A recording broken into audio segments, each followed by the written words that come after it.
If you've ever had someone twist the truth to make you look like the villain, you're going to love this one. Stick around because not only did I clear my name, I made sure my ex's family will never dare show their faces in church again. And hey, if you love a good dose of justice served cold, hit that like button, subscribe, and get ready for one satisfying ride. My name's Anna. I'm 46, and last year my life turned into a tangle of betrayal, grief, and, surprisingly, sweet revenge. My ex-husband died in an accident, but before you feel bad for him, you should know he was cheating on me. Not only that, but his affair partner gave birth to 2 boys while we were still married. She died shortly after, leaving them orphaned. My daughters 17 and 15 found out about the cheating themselves. Imagine being a teenager and discovering your dad has a secret family. They were devastated. Therapy has been helping, but wounds like that don't heal overnight. My ex's parents, instead of supporting my girls, they decided they wanted custody of them, and even tried to move into my home. We were already headed to court over custody when this next chapter unfolded. It was my youngest's birthday weekend. We went to our local farmer's market, a warm, bustling place with fresh bread smells, the sound of street musicians, and colorful stalls spilling over with fruit and flowers. I gave her a little birthday budget to pick anything she wanted. She darted off, giggling with her sister. An hour later, no sign of them. Just as I was pulling my phone out, my youngest called. Her voice was shaking, almost choking on sobs. "Mom, some weird ladies. They won't let me leave."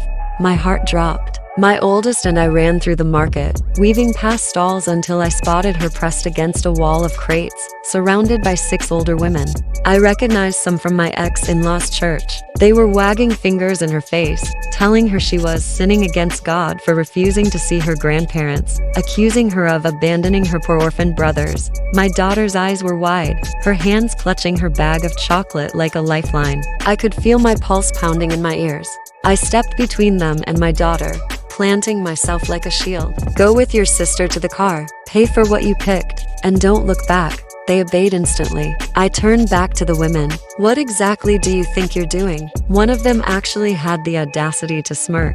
"We're trying to help you be a better Christian mother. You should be honoring your ex-husband's parents. Obey them, like a good wife should have." My voice was calm, but my hands were shaking not with fear, but with rage. "First off, I'm not a wife. Second, my family is my responsibility, not yours.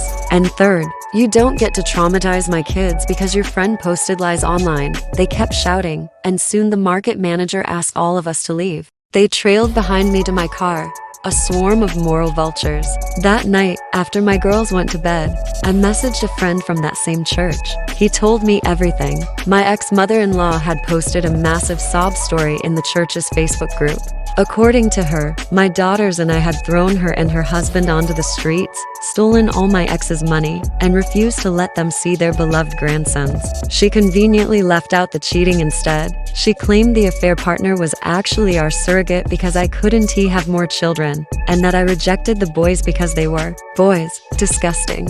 And in that church, cheating is the ultimate sin. She knew if the truth got out, they'd never side with her. That's when it hit me I didn't have to take this. The divorce paperwork was incomplete when my ex died, meaning I still had every scrap of evidence. And oh, there was plenty. Photos of my ex and his mistress kissing in our living room. Texts between them dripping with betrayal. Messages between my ex and his parents admitting they knew about the cheating and even encouraging him to keep it quiet. And the worst messages from my in-laws to my daughters, calling them bastards and blaming them for their father's death. Just 2 days after he died, my hands shook again, but this time, it wasn't from rage. It was anticipation. The next morning, I went to a print shop.